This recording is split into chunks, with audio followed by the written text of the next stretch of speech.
Hello everyone and welcome to the 20th day of our Redstone Advent Calendar, counting down the days towards Christmas with some bite-sized redstone. I know it's getting closer and closer, but what I have for you today is an adaptation of another YouTuber's creation. This is the Etho hopper clock, and I made a simple adjustment to it just to make it tileable. Now this is something that I did quite some time ago on my test world, and for what reason I wanted all of these clocks side by side I can't remember. But it was a really cool, nifty little change, and it was something that I thought I'd show you in this Redstone Advent Calendar. So this is the Etho hopper clock down here. I'm sure many of you have seen this design before. You have a whole bunch of items in this hopper, and as it travels back and forth, it means that you can determine the amount of time between each output, which is represented by a redstone lamp going on. You can determine that by the amount of items in these hoppers.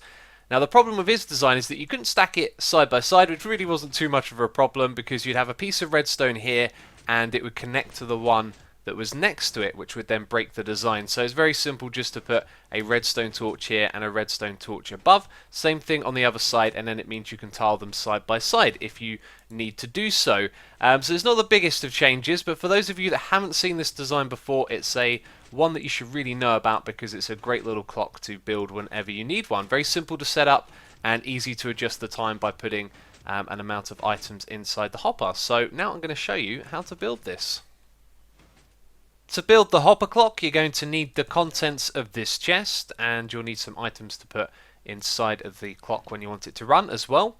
And it's 8 blocks across and 2 blocks tall. We're going to start off by placing down a comparator in that direction, this one over here in the opposite, and between them we want 2 hoppers that point into each other like this.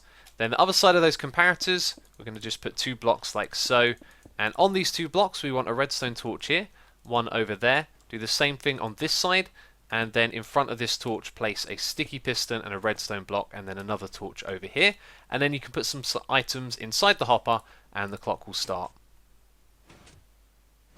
So the clock's output rate is based on the interval of the items travelling between the hoppers.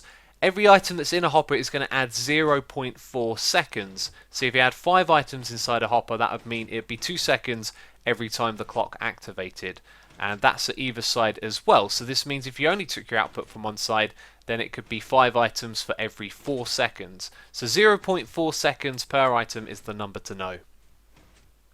So that's it from me this video. If you enjoyed it, leave a like, and if you want to see Etho's original video, then there'll be a link down there in the description box. But that's it, so thank you for watching, and I'll catch you next time. Bye bye.